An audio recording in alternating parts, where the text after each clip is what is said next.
글쎄 안 들려 들을 뉴스 없어 아무 뉴스도 귀에 들어오지 않아 듣고 또 들어도 들을 뉴스 없어 만든 게 이 프로야. 이동영의 뉴스 정면승부. YTN 뉴스 FM 이동희 뉴스 정면승부 3부 시작하겠습니다. 예, 토지공개념에 대해서 예스 앱으로 우리 권태형님이 다시 반론을 적어줬는데 손수호 변호사가 다시 밑에 또 반론을 적어줬네요. 집요하시는군요, 두 분 다. 뭐 이런 논쟁은 좋은 것이죠. 네. 자, 지난주에 전화 연결했던 분인데 너무 시간이 짧아가지고 지지난주였군요. 스튜디오에 모시고 본격적으로 얘기를 한다고 했었는데 오늘 오셨습니다. 스튜디오에.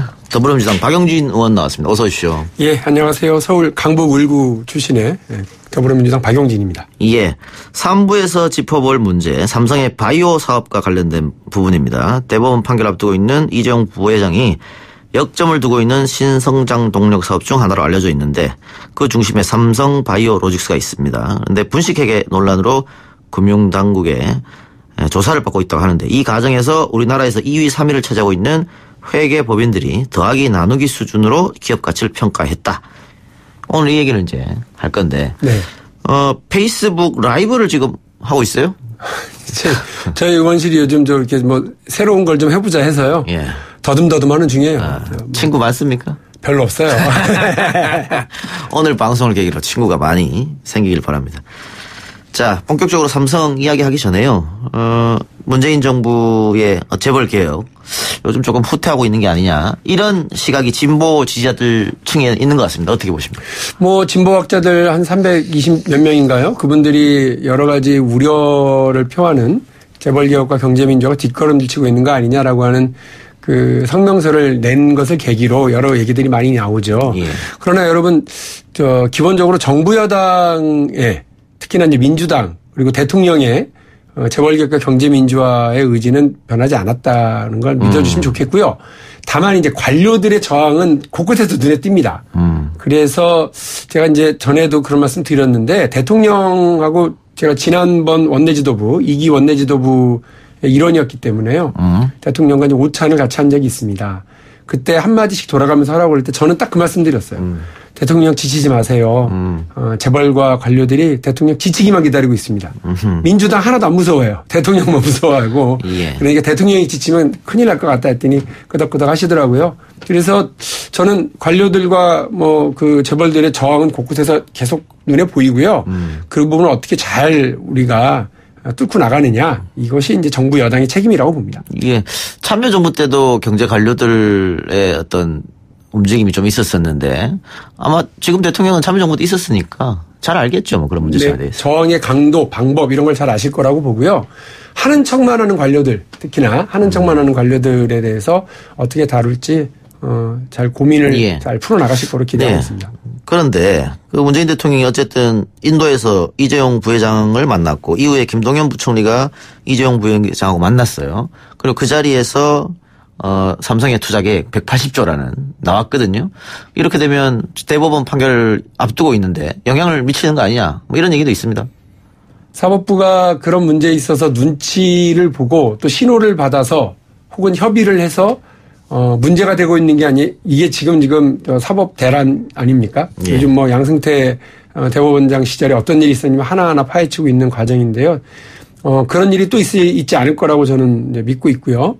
그리고 적어도 그런 것에 대한 흔들려서는 안 된다고 봅니다. 오히려 오늘 우리가 얘기해야 되는 삼성 바이오로직스와 관련돼서 새롭게 드러나고 있는 문제점들을 통해서 이재용 부회장에 대한 재판은 이제 대법원만 남아 있거든요. 예. 이 부분에 대해서 대법원이 어떤 판결을 하는지가 온 국민의 관심사이기 때문에 오히려 저는 지난번 대통령 만난 게 재판부한테 역으로 부담이 될 수도 있다. 온 국민이 다 알고 있는 거 아니에요. 보고 있었으니까. 예, 그렇습니다. 그래서 저는 대통령과 청와대가 뭐 이야기하고 정부가 얘기한 것처럼 경제 문제와 관련해서 기업 총수들 못 만날 리는 없다. 그렇게만 그냥 봐줘라라고 얘기한 거고 만일에 지금 여러 가지 증거가 더 나오고 있고 박근혜 대통령이 2심 재판의 결과도 전혀 상반되게 나오고 있는데 느닷없이 이재용과 관련된 대법원 판결이 엉터리로 나온다. 저는 양승태 사법적 폐 때문에 이 난리인데 아마 더 큰 쓰나미가 밀려올 거다라고 대법원이 각오하셔야 될 거예요. 알겠습니다. 지켜보면 되겠죠, 결과는. 네. 네. 자, 바이오로직스 오늘 얘기할 문제인데 삼성 바이오로직스에 어떤 일이 있어가지고 박용진 의원이 파고들었던 겁니까? 삼성 바이오로직스는 여러 가지 일이 많아요. 여러 가지 많은데 제일 큰 문제는 삼성 바이오로직스가 그 회사를 거머쥐고 있는 회사가 이제 제일모직이죠. 이 제일모직의 가장 최대 주주가 이재용 부회장입니다. 예. 근데 이재용 부회장이 삼성그룹 전체를 먹는데 가장 큰 관건의 회사인 삼성물산과 이 제일모직을 합병하는 과정에서 예. 제일모직은 뻥튀기 시키고 그리고 삼성물산은 다운시키는 이런 과정들이 있었다는 겁니다. 가치를. 예. 그런데 이 과정에서 이 바이오로직스의 가치를 뻥튀기 시키면 제일모직의 가치가 뻥튀기 되고 제일모직의 가치가 뻥튀기 되면 이 최대 주주인 이재용 부회장한테 아주 좋은 결과가 나타나니까 요 일들을 어떻게 주물떡거렸는지에 대한 그 얘기를 하는 건데 지금 이제 분식회계 문제는 또 다른 문제고요. 네. 제가 최근에 알아낸 건 삼성 바이오로직스가 그 당시 이제 상장을 하지 않았으니까 상장을 한 회사면 주식 곱하기 주식 발행수 이렇게 하면 얼마입니까? 그 값이 나오거든요. 그런데 그렇지 않고 삼성 바이오로직스의 가치를 알아야 되니까 이거는 이제 어디다가 따져봤을 거 아닙니까? 그거를 회사 가치를 따지는 방식을 삼정회계법인, 안진회계법인이라고 하는 대한민국 2위, 3위의 굴지의 회계법인들에게 부탁을 한 겁니다. 돈 주고 시킨 거죠. 예. 그랬는데 어떻게 계산했는지 모르지만 둘이 비슷하게 19조 정도가 나온 거예요. 요거를 이제 반으로 나눠서 왜냐하면 제일모직이 얼마나 지분을 가지고 있었느냐 이렇게 봐서 나온 게 8조 한 2천억 원 정도가 가치가 나온 겁니다. 어라? 근데 더 웃긴 건 이 돈으로 표시되는 기업의 가치를 어떻게 알아냈느냐? 네. 최근에 제가 이걸 확인을 한 거죠. 그 내용은 뭐냐? 시중에 떠돌고 있는 증권사의 리포트를 6개를 더해서 6으로 나눈 이런 평균 가격을 평균 가치를 이 삼성 바이오로직스의 가치다라고 해서 보고서를 준 겁니다. 삼성이 원하는 대로 가치를 평가해 준 거네요. 결과적으로는 삼성이 딱 바라던 대로 된 거죠. 삼성하고 어떻게 공모를 했느냐, 그리고 어떤 검은 거래가 오고 갔는지 저는 모릅니다. 그걸 확정적으로 제가 말씀드릴 수는 없지만 그 결과적으로는 삼성이 딱 바라던 대로 됐으니까 더도 말고 덜도 말고 검찰이 빨리 이 관련해서 고발이 되어 있고 배당도 되어 있거든요. 배당이라고 그래야 되나? 배정이 되어 있어요. 예, 예. 사건을 어디로 할지 배정이 되어 있으니까 그 검사가 빨리 수사를 해서 어떤 공모관계와 어떤 검은 거래가 있었는지 이런 부분까지 예. 다 확인을 하고 수사를 해야 될 대상이라고 저는 봅니다. 자, 관련해서 예스앱으로 YJ님께서 박용진 의원님 전 회계법인에서 공시 내용 허위로 했을 때 다스 때도 그렇고 안진 회계법인 등등 이런 회계법인들이 고의로 허위 판단해서 이렇게 한 부분에 대해서 페널티라든지 법으로 제재할 방법은 없나요? 이런 질문 주셨습니다. 아니요, 원래 이런 거 다 해서 몇 개월씩 영업정지도 먹이기도 하고요. 합니다. 하니까 봐야 되는데 다만 우리나라 같은 경우는 이 회계부정, 분식회계 이런 문제에 대해서 이게 막 뭐라 그럴까 외국에 비하면 엄청 작게 때리죠. 그래서 그냥 대충 분식회계 문제라든지 이런 문제에 대해서 예. 아예 그냥 회사를 파산시켜버리거나 이러지는 않아요. 그리고 예전의 경우를 봐도 그렇군요. 근데 미국의 경우 앨런 욕을 했었던 아더 핸더슨이라고 하는 회계법인은 파산시켜버렸거든요.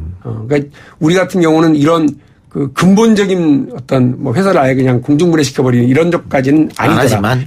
영업정지 몇 개월 영업정지 이렇게 했던 걸로 제 기억을 합니다. 예. 알겠습니다. 어쨌든 바이오로직스가 주가가 가치가 뻥튀기 시켜가지고 이재용 부회장의 경영권 승계를 잘 할 수 있도록 했다는 거잖아요. 예. 근데 이제 웃긴 건 제가 이렇게 했습니다라고 확인을 하고 이거를 관리 감독해야 되는 책임이 금융위원회에 있거든요. 금융위원회 부위원장 김영범 부회장한테 물어봤어요. 이렇게 합니까? 보통 회계법인이 어떤 방식으로 기업 가치를 평가합니까? 그랬더니 현금 흐름 할인법 이런 것을 주로 씁니다. 그리고 한 2가지 정도의 더 평상적인 방법이 있습니다. 이런 방법이 있습니까? 없지만 뭐 상대적으로 가능한 거라고 생각한다는 거예요. 아니 그러니까 되게 황당한 거죠. 예. 이런 회계법인들을 관리 감독하고 엉뚱한 짓 하지 못하게 하고 그 뻥튀기 시켜주고 이런 일 못하도록 책임 있는 그런 걸 해야 기관에서. 되는 예. 정부기관인 금융위원회가 이런 부분에 대해서 가능한 것처럼 얘기를 하고 뭐 그렇게 할 수도 있죠. 뭐 이렇게 했다. 그렇게 얘기하는 그렇게 국회와가 얘기하는 걸 보고 깜짝 놀랐어요. 그러니까 실제로 그렇게 말을 하는 걸 듣고 제가 회계법인에 있는 사람들한테 물어봤죠. 웃어요. 아주 뭐 배꼽을 잡고 웃고 누가 그런 얘기하냐 그렇게 저한테 제 친구가 물어보더라고요. 그런 경우를 얘기한 분이 바로 이제 금융위원회 부위원장이다 했더니 진짜 놀라더라고요. 그럼 요거는 지금 어디 고소나 고발이 된 상태입니까? 요건에 관해서. 어떤 문제 관련해서요? 요 바이오로직스 회계 문제 이렇게 조작하고 있던 거에 대해서는. 이 문제가 이제 다른 것이 아니라 아까 말씀드린 것처럼 삼성과 관련 회계법인들이 부당한 방식으로 예. 이렇게 거래가 있었다고 한다면 이거는 분명한 책임을 물어야 되죠. 알겠습니다. 그거는 이제 검찰 수사를 좀 지켜봐야 될 것 같습니다. 지켜봐야 되고. 분식회계는 삼성 바이오로직스 분식회계. 아까 다른 얘기를 했잖아요. 어떤 얘기입니까? 분식회계는. 그러니까 삼성 같은 경우에 삼성 바이오로직스와 같은 경우에 그 처음에 이 주가 평가를 할 때는요. 제가 말씀드렸던 사업 평가 기업에 대한 평가를 할 때는 19조가 나왔습니다. 그게 2015년 5월경입니다. 그런데 그 뒤에 3개월 뒤인 8월 달에 또 똑같은 안진회계법인이 평가를 했는데 그때는 이게 한 12조 13조 정도가 날아간 6조 몇천억 원으로 딱 계산이 돼서 나오는 거예요. 이거 자체가 황당했던 거죠. 그러면서 그 분식회계 의혹이라고 하는 것은 이 삼성 바이오로직스의 그 평가 방식을 갑자기 바꿔서 왜 느닷없이 이 회사가 보유하고 있었던 바이오 에픽스라고 하는 회사, 그러니까 자회사가 있었거든요. 이 자회사에 대한 평가 방식을 갑자기 바꿔서 분식회계를 했었을까? 이걸 분식회계라고 금감원은 잡은 거죠. 그래가지고 이 문제에 대해서 이거는 검찰 고발을 해야 된다라는 평가가 있었는데 금감원은 일종의 검사 역할을 하는 거예요. 그래서 분식회계 이제 징후를 잡아서 이른바 금융위원회 산하 증권선물위원회로 이 문제가 다뤄집니다. 그러니까 증권선물위원회에서는 분식회계 부분에 대해서는 퀘스천 마크다 아직. 그래서 요거는 재감리를 해라라고 금융감독원에게 다시 재감리 명령을 내린 거고요. 그런데 문제가 확인된 것은 뭐냐면 이 바이오 에픽 역시 이것도 바이오 에픽스예요. 바이오 에픽스가 이른바 콜옵션이라고 해서 미국의 바이오젠이라고 하는 미국의 제약회사와 서로 협의를 맺어서 바이오젠이 콜옵션을 가지고 나중에 이 회사가 잘 될 것 같으면 내가 한 50% 정도의 지분을 사겠다라고 예. 하는 그런 사전 조건이 있는 계약을 맺은 것을 고의로 이걸 누락시켰다는 부분에 대해서는 검찰 고발이 되어 있습니다. 되어 있고. 요거랑 다 연결이 되어 있기는 예. 합니다. 그러니까 같은 회사에서 또 같은 회사를 동일한 회계법인에서 평가를 했는데 천지 차이가 났다. 천지 차이가 났어요. 그것도 3개월 만에. 3개월 만에. 그러니까 이제 요 자체가 이상해서 평가 방식이 왜 달라졌는지를 따져 들어가다가 분식회계 이 회사를 관계회사로 갈 건지 그냥 지배하고 있는 회사로 갈 건지에 대한 그런 차이에 대한 인식 때문에 우리 청취자들께서는 약간 헷갈리시겠지만 어떻게 바라보느냐에 따라서 가치가 완전 달라지거든요. 왜냐하면 가치를 평가하는 방식이 달라지거든요. 장부가액 그냥 얼마야 라고 장부에 쓸 것인지 아니면 시중가액으로 평가할 것인지가 완전 달라지기 때문에 그거를 일관되지 않은 방식으로 인식한 삼성의 분식회계 혐의가 있다라고 보는 것이 금융감독원이었고요. 그래서 지금 금감원이 재감리를 하고 있잖아요. 하고 있습니다. 이게 언제 끝날지 몰라요. 만약 분식회계로 결론이 난다 그럼 바이오로직스 회사는 어떻게 되는 겁니까? 뭐 상장 폐지 이건 아닐 거 아닙니까? 이론적으로 법리적으로는 갈 가능해요. 수도 있다. 왜냐하면 이런 그 고의의 분식회계라든지 부정한 방법으로 이렇게 우리 자본시장을 농락했다. 많은 투자자들을 어렵게 했다라고 한다면 당연히 이제 상장 폐지가 형식적으로 가능하긴 한데 예전에 이런 경우가 있었느냐? 있었죠. 대우 조선해양. 조선해양에. 같은 경우가 이제 그랬는데 그리고 이제 거기는 뭐 5조 이상 분식회계. 그렇죠. 그리고 또 항공우주 카이 여기도 이제 그랬는데 상장 폐지까지는 가지 않았어. 왜냐하면 그렇게 돼서 뭐 나쁜 사람 몇 명만 이렇게 처벌하고 끝나는 게 아니라 여기 너무 많은 투자자들이 있어요. 그렇죠. 그리고 예. 또 이제 시장에 여러 혼란을 더 가져올 수 있고 그래서 차마 거기까지들은 다 안 가더라고요. 금감원의 조사 의지는 있다고 보십니까? 금감원의 조사 의지 있고요. 제가 볼 때 제가 뭐 한때 이번 호랑이다 했었던 윤석헌 원장이 있죠. 그리고 그분이 들어갔기 때문에 저는 이것도 가능했다고 저는 봐요. 금감원이 이거 문제 있는데요. 용기 있게 손든 거예요. 근데 이제 금융위원회가 저희가 볼 때는 금융위원회가 눈치 없이 이렇게 큰 소리를 내세요. 이러면서 다시 재감리를 명령한 거기 때문에 이런 경우가 별로 없거든요. 재감리를 다시 명령해서 가는 경우가. 그런데 금융감독원에게 상당히 눈치를 준 거죠. 저는 그렇게 봅니다. 근데 금융감독원이 기죽지 않고 다시 한번 분명하게 분식회계 혐의가 있다라고 가져올 건지는 좀 지켜봐야 될 것 같습니다. 예, 알겠습니다. 어쨌든 이 문제의 시작은 이재용 부회장의 경영권 승계라고 보시는 거죠. 저는 그렇습니다. 그리고 경영권 승계를 하기 위해서 제일모직과 삼성물산이 합병을 하는 거고 당시 1대 0.3으로 맞췄고요. 그렇습니다. 네, 그래서 제일모직은 높이고 삼성물산은 낮추고. 여기에 대주주인 삼성물산의 대주주인 국민연금이 찬성 입장. 그렇습니다. 네. 손해를 봐가면서. 네. 손해를 봐가면서 왜 찬성을 했을까? 그 박근혜 정권이 여기에 대해서 여러 압력을 가했다고 하는 것이 문영표 그 당시 장관 그리고 그 다음에 국민연금의 이제 운영본부장 이런 분들의 재판 과정에서 드러난 거죠. 예. 그러니까 최순실하고 연결도 돼 있고. 그렇습니다. 그래서 삼성이 말도 사주고 네. 또 저 말똥도 치워주고 여러 관계. 그다음에 어디에 투자해라 재단에 기부해라 이런 등등과 관련해서도 다 유죄 판단들이 나온 부분들도 있기 때문에요. 이것이 포괄적으로 박근혜 정부가 경영권 문제를 해결해 주기 위해서 삼성물산을 제일모직이 아주 가뿐하게 이렇게 합병할 수 있도록 포괄적으로 도와준 부분에 대해서 약간 엇갈리는 판단이긴 합니다만 법원이 지금 그러니까 광범한 그 경영권 승계에 대한 모의 계획이 있었고 그 부분에 대해서 박근혜 정부가 도와준 바가 있다라고 하는 판단이 지금 박근혜 2심 판결에 딱 나온 거예요. 박근혜 2심 판결도 그렇고 홍영표 아니지. 예. 당시 문영표. 예. 문영표 판결도 그렇고. 네. 예. 그랬는데 이재용 2심 판결은 아니었단 말이죠. 이재용 2심 판결의 내용은 그 쉬운 말로 말씀을 드리면 광범위한 경영권 승계에 대한 모의 그래서 뇌물을 주고받고 청탁할 만한 사안이 없었다. 그럼 뭡니까? 준돈에 대한 처벌은 했는데 그거는 그냥 못된 정부가 달라고 그래가지고 어쩔 수 없이 뺏긴 거다라는 협박에 못 이겨서. 그래서 제가 늘 방송 나와서 하는 말이 그런 거는 그러면 불량배한테 삥 뜯긴 거냐? 그렇다. 이런 것이 지금 대법원의 대법원이 아니고 2심 판결 내용이라서 이거 뭐지 지금 이러고 있었는데 박근혜 2심 판결에서는 그거랑 정반대 지금 판단이 나왔다. 그리고 전혀 그동안 알려지지 않았던 이 광범위한 경영권 승계를 위해서 꼭 필요한 삼성 바이오로직스의 가치를 어이없는 방식으로 뻥튀기 시켜서 그거를 가지고서 제일모직을 뻥튀기 시키고 이재용 부회장이 아주 좋은 조건에서 합병을 마무리할 수 있도록 하는 그런 기업가치 평가 방식이 이번에 확인된 거기 때문에 검찰이 이 부분을 반드시 수사할 것. 두 번째, 대법원은 검찰의 수사가 새로 시작되고 있기 때문에 그 부분에 대해서 그 검찰의 수사 결과를 지켜보고 그걸 반영해서 좀 판단을 내려줬으면 좋겠다. 이런 생각입니다. 그러니까 이재용 부회장 2심 재판에서 재판부가 판단한 것도 그렇고 변호인들이 주장한 것도 결국은 소위 말하는 방송에 적합하지 않습니다만 삥이 뜯겼다. 이거였잖아요. 네. 이걸 주장하고 그걸 재판부가 받아들인 건데 그렇다면 국민연금은 자신들이 손해를 보는 행동을 왜 했을까? 그거하고는 또 이어지지가 않거든요.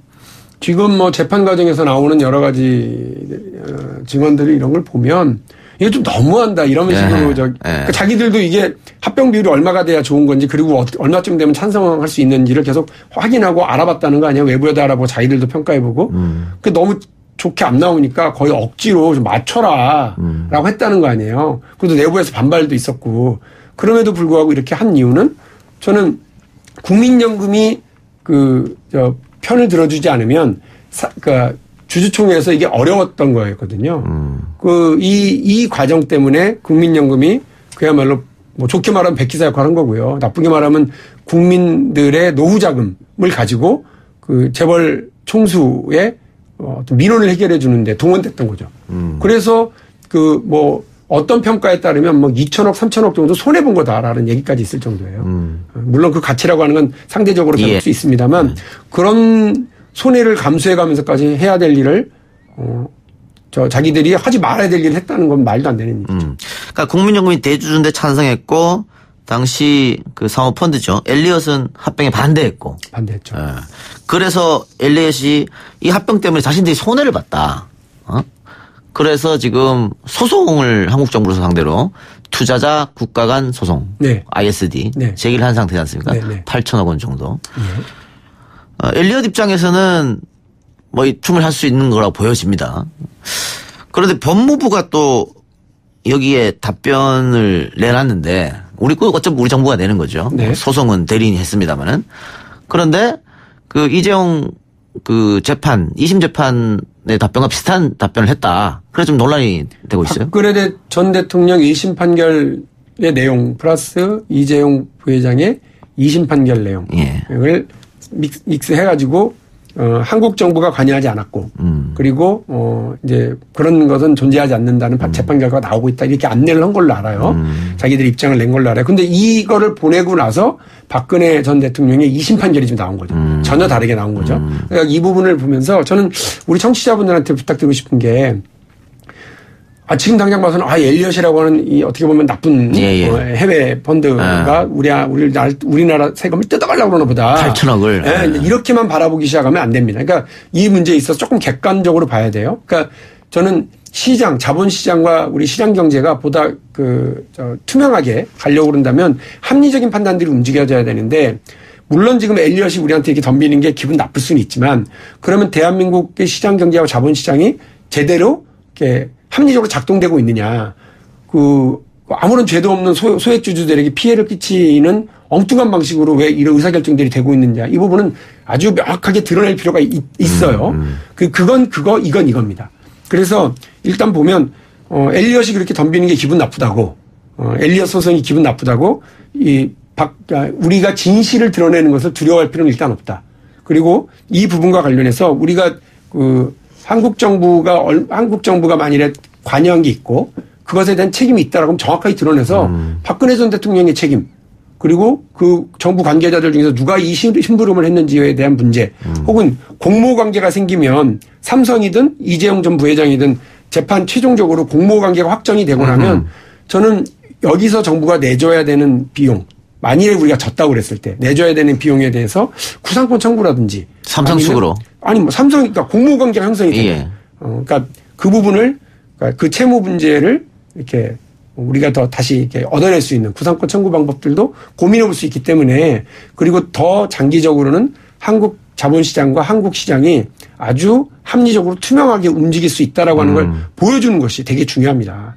그런 부분 그러면 외국 투자자들이 더 투자를 하겠죠. 그럼요. 이렇게 막가파식으로 말이에요. 그냥 힘을 가지고 있는 권력자와 그다음에 재벌 총수가 정경유착이 돼가지고 시장 전체를 마음대로 유린할 수 있다라고 그런다면 그건 뭐 한국 자본시장에 누가 투자하려고 그러겠어요.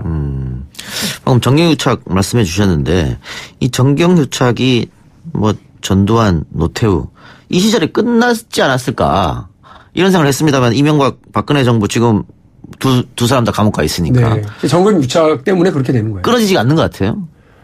그 이유는 사실은 그런 겁니다. 그러니까 대한민국 재벌의 가장 큰 문제는 적은 지분을 가지고 재벌 총수가 주력 기업을 중심으로 가지고 있고 또 이 주력 기업에 대한 순환 출자 등을 통해서 전체 그룹을 장악하는 겁니다. 그렇죠. 그러니까 이거를 한마디로 줄이면 부당한 기업 지배입니다. 이 부당한 기업 지배가 여러 가지 문제를 낳잖아요. 그러니까 이거를 다 깨끗하게 만들어내거나 아니면 그걸 감추기 위해서 정경유착이 불가피하게 벌어집니다. 그리고 이 정경유착을 하는 과정에서 입법부, 사법부, 행정부라고 하는 균형과 견제를 통해서 민주공화국을 지켜나가야 되는 이 삼권 분립의 각각의 권력기관에 온갖 못된 짓을 합니다. 그 장충기 사장의 문자를 통해서 다 드러납니다. 예. 그래서 뭐 대법관 출신이 와인 고마웠다고 골프 이거 접대해 준 거 고맙다고 이렇게 문자를 보내질 않나. 언론사 사장과 간부들이 뭐 사장님 뭐 너무 고맙습니다. 뭐 이렇게 보내질 않나. 그다음에 검찰총장 했었던 분이 청탁을 하지를 않나. 온갖 회개한 문자들이 오고 가는 걸 다 봤습니다.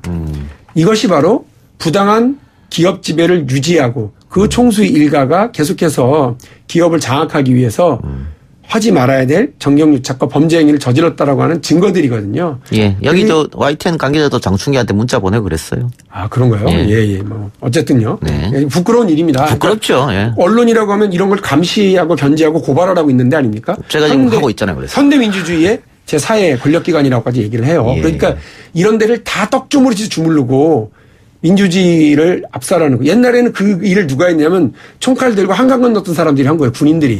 그래서 군사 독재를 우리가 87년 6월 항쟁을 통해서 계속적으로 몰아내고 사회 곳곳에서 권위주의를 퇴치해 나갔는데 어느새 그 자리에 재벌들이 올라와 있죠. 예. 이 돈 가진 선출되지 않은 경제 권력들이 선출하지 않은 군인들이 권력을 장악했던 것처럼 선출되지 않은 경제 권력이 지금 우리 전체 사회 민주주의를 장악하고 있다. 이게 되게 큰 문제입니다. 이 고발을 하는 겁니다. 제가 이런 문제를. 박영진 의원이 지속적으로 또 문제점으로 주장하는 게 오너리스크에 관한 거예요.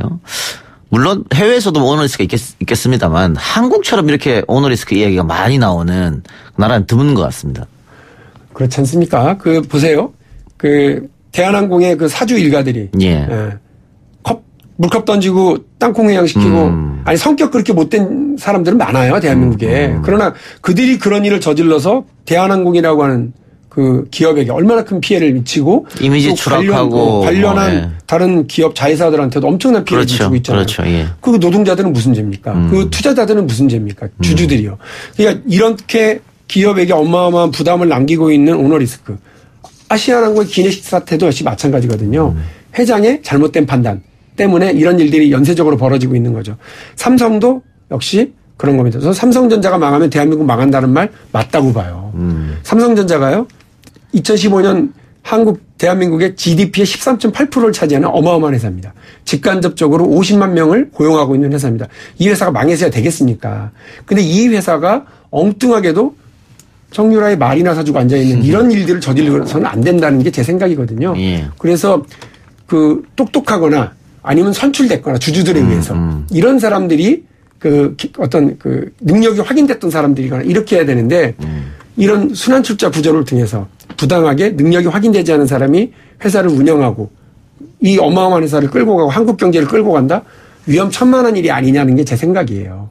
그래서 이재용 부회장이 국회 청문회에 나와서 더 능력 있는 사람에게 넘겨주겠다라고 얘기했을 때 그게 정답이거든요. 근데 그렇게 안 하죠. 계속해서 그거를 강화하기 위해서 노력을 할지언정.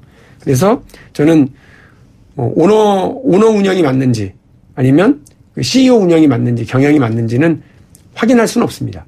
각각이 다 장단점이 있습니다.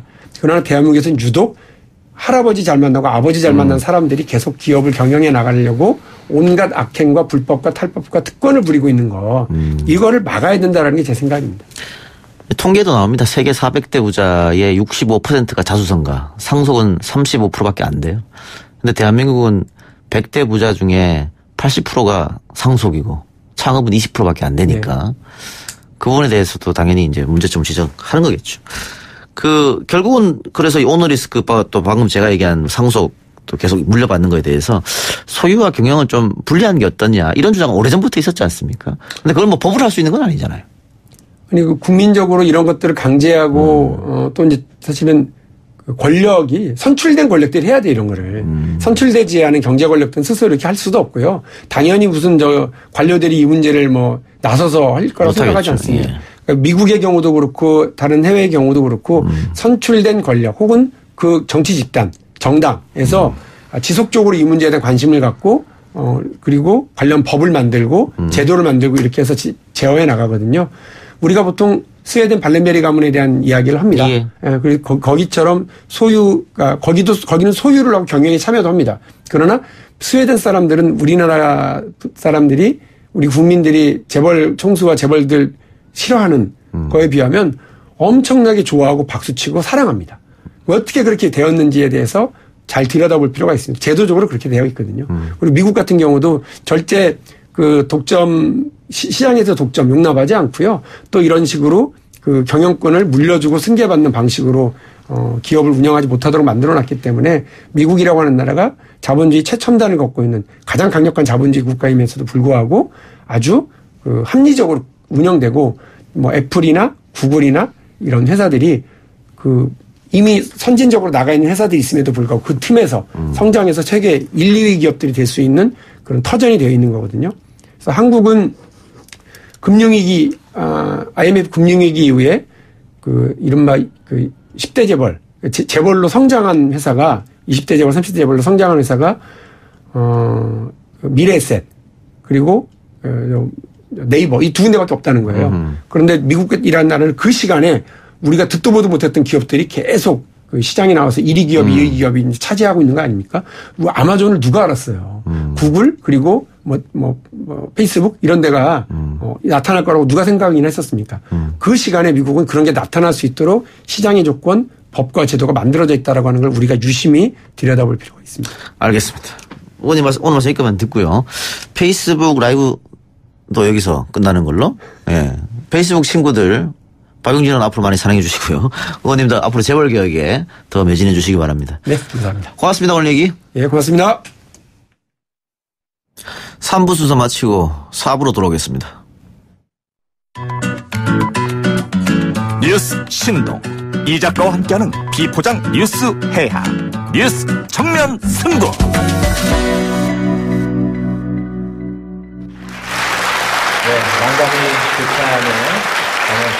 국가 그 사이 참 잘못했구나, 무관심하거나 의지가 없었구나 하는 것을 발견을 했습니다. 이번에 발달장애인 평생케어 종합대책이라는 것을 마련을 했습니다. 이제부터는 국가가 함께 발달장애 자녀를 키우는 다 함께 잘 사는 포용사를 만들기 위해 열심히 노력하겠습니다. 저희 촛불 같이 들었어요. 경상도에서 빨갱이 소리 들어가면서 촛불 들고 정권 바뀌었을 때 기뻤습니다. 이제 희망 생겼고, 그래서 드디어 다 함께 잘 사는 포용국가 희망 엄청 가집니다. 지금 발달장애인 평생케어 종합대책 발표올 때요, 가슴 두근두근했습니다. 내용 잘 모릅니다. 보니까 정말 멋진 거 발표하실 생각했어요. 우리 부모님들은 이 발달장애인들의 처지를 호소하기 위해서 무릎을 꿇고 밀기도 하고 머리를 깎기도 하고 삼보 일배도 하고 그랬습니다. 그런 아픈 마음에 대해서 우리 사회가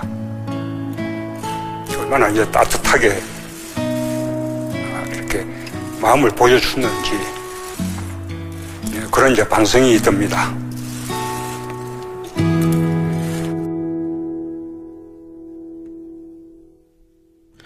오늘 청와대에 있었던 발달장애인 평생케어 종합대책 발표. 초청 간담회에 참석한 발달장애인 가족과 문재인 대통령의 발언 연속으로 들어봤습니다. 오늘 정부가 발표한 발달장애인 평생케어 종합대책의 핵심 내용은 보육부터 교육, 돌봄, 직업훈련, 취업, 경력관리 등 전 생애주기에 맞춰서 필요한 돌봄을 하겠다, 이런 거였는데요. 실제 발달장애인과 함께 생활하는 가족들은 정부의 대책 어떻게 생각할지 직접 들어보도록 하겠습니다. 18년간 시설에서 생활했던 중증 발달장애인 동생을 시설 밖으로 데리고 나와서 현재 함께 생활하고 있는 분입니다. 영화 어른이 되면을 만든 장혜영 감독 연결하겠습니다. 감독님. 네. 네, 안녕하십니까? 네, 안녕하세요. 예, 오늘 청와대 행사장에 가셨습니까? 네, 초대받아서 저도 동생이랑 같이 다녀왔습니다. 예. 현장에 가보니까 어떻게 정부가 많이 준비를 했다, 이렇게 느끼셨습니까? 일단 행사 자체는 되게 많이 준비를 하셨다고 말씀드릴 수 있을 것 같아요. 정책이 이제 마음에 와 닿아야 되잖아요. 그렇죠. 사실 그 부분에 있어서는 큰 기대가 처음부터 있지는 않았고, 역시 기대에 별로 어긋나지 않는 예상된 아쉬운 부분들이 있었지만 좀 있었다. 예. 네, 하지만 그래도 어쨌든 정부가 정책 의지를 가지고 계속 이제 장애인 그리고 더 나아가서 발달 장애인의 삶의 문제를 함께 고민해 나가겠다는 의지는 읽을 수 있었다고 생각합니다. 예, 방금 의지 말씀하셨는데 어쨌든 대통령 오늘 이야기한 거 들어보면 그 네. 말을 잘 못 읽더라고요. 예. 네. 그런 거 보면 대통령의 의지는 있다고 보여지거든요. 예, 그렇죠. 예. 오늘 이 자리도 이제 대통령께서 보건복지부 장관에게 발달장애인 문제를 해결했으면 좋겠다라는 얘기를 명확하게 하셨기 때문에 또 더 이렇게 만들어질 수 있었다는 얘기를 현장에서 듣기도 했고요.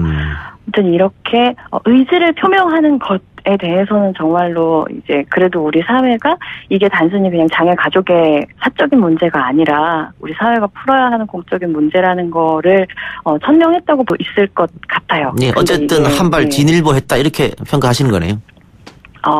모양으로는 모양새로는요. 알겠습니다. 네. 오늘 청와대에서 감독님이 만든 다큐멘터리 영화죠. 어른이 되면. 이것도 예. 함께 관람하는 시간이 있었다고요?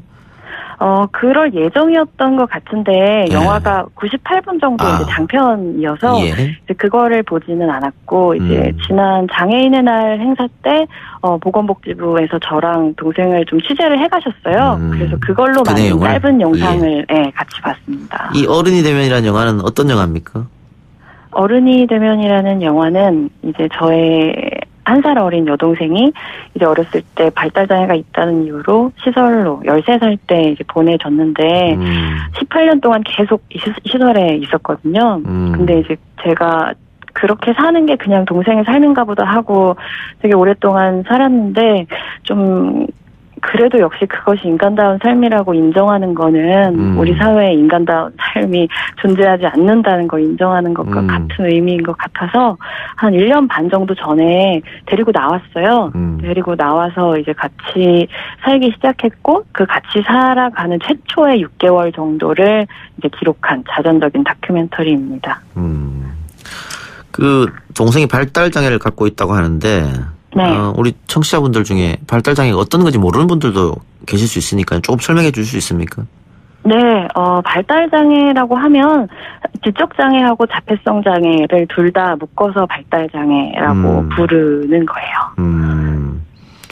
그러면은 평상시 삶이라고 할까요? 굉장히 돌봐주는 사람이 없으면 혼자서는 자유롭게 할 수 있는 게 없겠네요.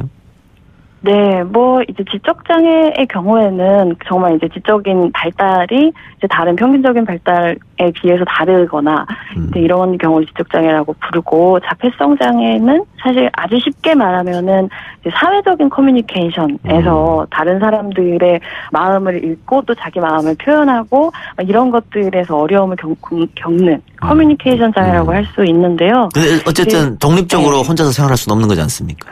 그게 약간 정말 케이스 바이 케이스예요. 훈련에 의해서 되게 이제 할 수 있게 되는 사람들도 있고, 하지만 어떤 사람들은 역시 굉장히 어려움을 겪어서 늘 다른 사람이 곁에서 이제 돌봄을 제공해줘야 되는 경우도 있고요. 그러면은 장 감독 동생은 누군가의 케어가 필요하신 분이었습니까? 예, 제 동생은 아무래도 지금으로서는 늘 다른 사람이 곁에 있는 것이 안전한 상황입니다. 그 시설에 얼마나 있었죠, 동생분이? 18년이요. 18년. 그리고 밖으로 나와서 지금 장 감독이랑 함께 산 기간은 몇 년입니까? 1년 4개월입니다. 1년 4개월. 네. 그 18년 동안 시설에 있었을 때 그 모습, 동생의 모습과 네. 지금 1년 4개월 밖에 나와서 언니하고 사는 모습 어떻게 많이 바뀌었나요? 상상도 할 수 없이 많이 바뀌었다고 할 수 있죠. 구체적으로 어떤 게 바뀌었을까요? 소위 사람들이 이제 도전적 행동이라고 부르는 종류의 행동이 있어요. 그러니까 뭔가 화를 내면서 펄쩍펄쩍 뛴다든가 아니면 소리를 지른다든가 그러니까 돌보는 사람의 입장에서는 약간 위협적으로 느껴지는 행동들을 그렇게 얘기를 하는데 시설에 있을 때 제 동생은 사실 그런 도전적인 행동들이 상당히 보여지는 그런 사람이었거든요. 하지만 저는 그게 확신이 좀 있었어요. 그게 뭔가 이 장애 자체의 특성이 아니라 무언가를 분명히 요구하고 있는데 그게 전혀 해결되지 않고 있는 상황에서 화가 나는 것들을 표현하는 거라고 생각했고, 그래서 이제 같이 나와서 제일 중요하게 생각한 거는 동생 스스로가 무슨 생각을 하고 뭘 원하는지를 집중해서 알아내려고 노력을 하는 것이고, 그리고 프라이버시를 가질 수 있는 자기만의 방을 30년 만에 주게 된 것이고, 이제 이렇게 하고 나서 단 한 번도 동생은 이제 그런 모습을 보이지 않았죠. 예, 긍정적으로 변화를 했네요. 네, 뿐만 아니라 되게 사회적으로 커뮤니케이션 하는 부분도 많이 개선이 됐어요. 그러니까 시설 안에서는 사실 자기의 일상생활을 결정할 수 있는 자유가 전혀 주어지지 않거든요. 그러니까 늘 남이 정해주는 시간표에 따라서 움직이고 누구를 만날지 혹은 만나지 않을지도 다 다른 사람이 정해주는 방식으로 살아야 되는 거죠. 근데 사회에 나와서는 그런 세세한 자기의 삶을 스스로 결정해 나갈 수 있다는 걸 느끼고 나니까 훨씬 안정적이고 다채로워졌어요. 지금 두 사람만 같이 살고 있는 겁니까? 집에서? 네, 맞아요. 예. 그러면은 뭐 동생분을 항상 이렇게 데리고 다니거나 혹은 장 감독이 뭐 집에 있거나 함께 외출하거나 이럴 수는 없는 거 아니에요. 그러니까 본인이 그렇죠. 바쁠 때는 그러면은 누군가가 케어해 줄 분이 필요할 텐데 그때는 어떻게 합니까? 사실 그게 바로 제가 다큐멘터리를 찍게 된 가장 큰 문제였는데요. 예. 이 다큐멘터리를 찍는다는 건 사실은 그냥 계속 이 작업을 한다는 뜻인데 저는 원래 이제 영상 작업자로 일을 계속 했었기 때문에 이렇게 제 모든 일을 그만두고 이 프로젝트에 들어올 생각이 없었어요. 그냥 제가 하는 일을 계속 하면서 동생을 공적인 서비스를 통해서 뭔가 나탈동 지원 같은 거를 받고 저는 제 일을 계속하고 이렇게 살고 싶었는데 놀랍게도 이제 동생이 시설에서 18년 만에 나와서 저랑 같이 살려고 하는데 제가 일하는 동안 동생을 지원해 줄 수 있는 명확한 체계가 단 하나도 보장되지 않는 상황이었거든요. 그 국가에서 뭐 지원해 주지 않습니까? 그 예를 들면은 그 케어하는 분들 활동 보조인이라고 하나요? 네. 그런 분들 지원해 주지 않나요? 활동 지원 서비스가 일단 존재하는 것은 맞아요. 예. 그건 되게 전향적인 서비스이지만 굉장히 구멍이 많습니다. 예를 들면 그 활동 지원사를 이제 지원하는 예산이 국가에서 매년 남는데 남는 이유는 시간을 받아도 매칭이 안 되는 경우가 되게 많아요. 그러니까 장애가 중증일수록 그리고 뭔가 발달 장애일수록 뭐 성인일수록 그리고 도서 산간 지방에 사는 사람들일수록 뭐 혹은 시간을 아주 적게 받았다는 뭐 이유로 등등 해서 장애 그 활동 지원 시간을 받았다고 해서 모든 시간이 지원되는 게 아니라 그 시간에 나도 일을 하겠다라고 매칭을 해오는 활동 지원사가 있어야만 그걸 받을 수 있거든요. 시간이 양쪽이 다 맞아야 되니까. 네. 예. 그리고 더 한술 더 떠서 시설에서 나오는 경우는 시설에 있을 때는 일단 원천적으로 활동 지원 서비스가 지원이 안 돼요. 중복이라고 나라에서 간주하는 거죠. 그래서 일단은 시설 밖으로 나와야 어플라이를 할 수 있고 지원을 해서 시간을 받는 데까지도 막 한 달, 두 달이 걸리고 그렇게 지원을 받는 시간을 받아도 매칭이 될지 안 될지는 미지수고 실제로 저희가 이렇게 나와서 활동 지원 시간을 받기까지 거의 반년이 걸렸어요. 네. 있긴 있지만은 문제점이 많이 있다. 개선돼야 된다. 이런 입장인 것 같고요. 알겠습니다. 네. 그리고 우리가 뭐 이제 장애인과 또 비장애인 모두가 함께 살아가는 사회 매번 얘기를 합니다만은 네. 사회적 시선이라 할까요? 그 장애인에 대한 사회적 시선이 좋지 않아요. 뭐 극단적으로 얘기하면 그 동생분 같은 사람들이 이렇게 거리로 나온다고 하면 아프면 집에 있지 왜 나와 이렇게 말하는 사람도 있거든요 분명히.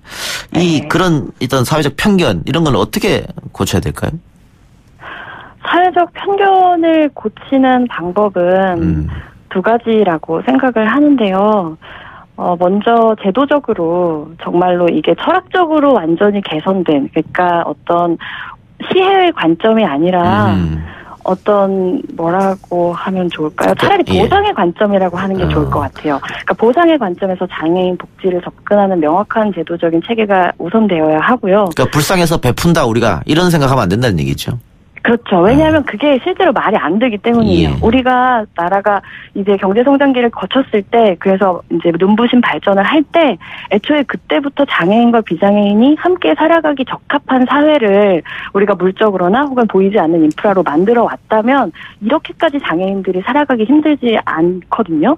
근데 그 성장기에 모두가 비장애인 중심의 인프라를 구축해 왔던 거예요. 그래서 이 사회에서는 장애인으로 태어난다는 게 어마어마한 이제 핸디캡을 가지고 태어난 상태가 되는 거죠. 근데 그런 인위적으로 만들어진 핸디캡 속에서 적응하는 것을 오롯이 그 개인과 그 가족에게만 맡겨놓고 있는 불합리한 시스템이 지금 존재하는 것인데 이러한 잘못을 함께 이 사회가 지금이라도 고쳐나가자, 반성해 나가자라는 태도가 아니라 완전히 시혜적인 관점에서 뭔가를 베푸는 듯한, 그러니까 마치 받는 쪽에서 고마워해야 된다는 듯한 태도로 일관하는 것은 매우 이치에 맞지 않는 태도인 것이죠. 알겠습니다. 네. 이번에 감독님이 만든 영화 제목이 네. 뭐였죠? 어른이 된다. 어른이 되면입니다. 어른이 되면. 네. 이거 어떻게 하면 볼 수 있나요? 어른이 되면? 어른이 되면은 지금 정식으로 개봉을 준비하고 있고요. 아직 개봉 전이군요. 예, 맞습니다. 예. 영화제랑 공동체 상영을 진행하고 있는데 12월 13일 개봉 예정으로 이제 전국의 독립영화관, 예술영화관들 중심으로 하고 있는데 영화가 개봉하기 전에 저희 자매 얘기를 만나보고 싶으신 분들께는 이제 똑같은 제목의 어른이 되면이라고 하는 책을 7월 말에 냈어요. 그래서 오히려 이제 영화에서는 하지 못했었던 정말 제도적인 부분에서 어떤 방식으로 개선이 되면 좋을지, 혹은 발달장애인의 가족으로서의 삶이 어떤 것들인지에 대해서 이 문제에 전혀 관심이 없는 분들도 읽으실 수 있게, 이해하실 수 있게 담담하게 썼으니까 네, 많이들 읽어봐 주시면 좋겠다는 말씀 드리고 싶습니다. 예. 그 일반 청취자도 궁금해 하실 것 같은데, 네. 동생분하고 앞으로도 계속 사실 생각이잖아요? 네. 네. 그러면은, 이제, 예를 들면, 다른 가족은 혹시 도와주는 분이 없습니까? 저희 부모님도 있고, 또 저희 큰 언니가 있는데요. 뭐, 저희는 심정적으로 서로 응원하는 사이라고 할 수 있을 것 같아요. 예. 제가 이 질문을 왜 드리냐면, 네. 그 정부에서 다양한 대책을 내놨지만 결국은 네. 마지막 책임은 당신들 가족에게 있지 않느냐, 이런 정책에 또 허점이 있는 것 같아가지고. 정말 저는 그거에 대해서, 그런 관점에 대해서 예. 강력하게 문제를 제기하고 싶은데, 되게 많은 분들이 아직도 사회적 약자에 관련된 복지 정책을 뭔가를 베풀어주는 관점에서 많이 생각을 하고, 이를테면 장애인 정책은 장애인만을 위해서 하는 것, 노인 정책은 노인들만을 위해서 하는 것이라고, 예. 그래서 그들을 향한 어떤 특혜라고 이해하는 분들이 되게 많이 계신 것 같아요. 그건 아마 우리 사회가 되게 살기 팍팍해서 그런 것 같은데, 근데 저는 이게 굉장히 우리 사회가 가지고 있는 오직 경쟁과 효율만을 강조하는 철학이 뭔가 빚어낸 결과, 되게 안타까운 결과라는 생각이 예. 드는데, 사실 시설이라고 하는 거는 발달장애인들의 문제나 장애인들의 문제가 아니라 예. 곧 초고령화 사회로 이미 접어들고 있는 우리 사회 모두의 문제. 그러니까 언젠가는 연약하게 태어나서 이제 연약하게 죽어가게 될 우리 국민 모두의 알겠습니다. 문제인 예. 것이죠. 예. 네. 시간이 없어서요. 네. 감독님 말씀 너무 잘하시는데 다음에 네, 스튜디오로 한번 네. 나와주시기 바랍니다. 오늘 말씀 고맙습니다. 예, 감사합니다. 들어주셔서 대단히 감사합니다. 내일 뵙겠습니다.